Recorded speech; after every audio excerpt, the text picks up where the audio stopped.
Қайырлы күн баршаңызға. Бүгін сіздермен үй жағдайында цезарь салатын дайындаймыз. Өте дәмді, ерекше болып шықты. Сіздерге де жасап көруге кеңес беремін. Каналымды жоғалтпай тіркеліп алыңыздар. Ең алдымен филемізді осылай екіге бөліп, тұздап, дәміне қарай тұз бұрышымызды салып, майда пісіріп алатын боламыз.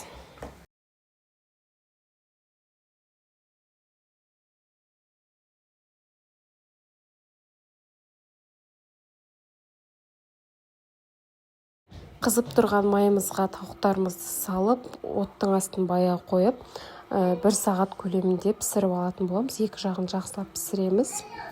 Біздің рецептіміз үй жағдайында болғандықтан тек майонез бен чесноктан осындай соус дайындаймыз. Енді пекинский капустамызды барлығын осылай қолмен бөліп шығатын боламыз. Енді дайын болған пекинский капустамызға соусымызды салып, жақсылап араластырып аламыз.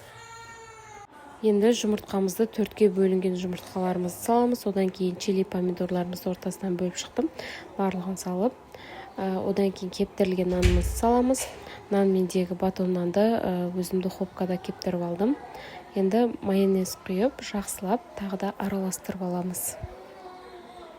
Ең соңында піскен тауықтарымызды видеода көріп тұрғандарыңыздай жіңішке етіп турап, барлығын салып, жақсылап араластырдым. Осымен біздің цезарь салатымыз дайын болды. Үй жағдайында өте дәмді, ерекше болып шықты. Сіздерге де дәл осы рецептпен жасап көруге кеңес беремін. Канал пайдалы болған болса лайк басып, қолдап кетіңіз. Қазақша контенттің дамуына үлес қосып, жазылып алуды ұмытпаңыздар.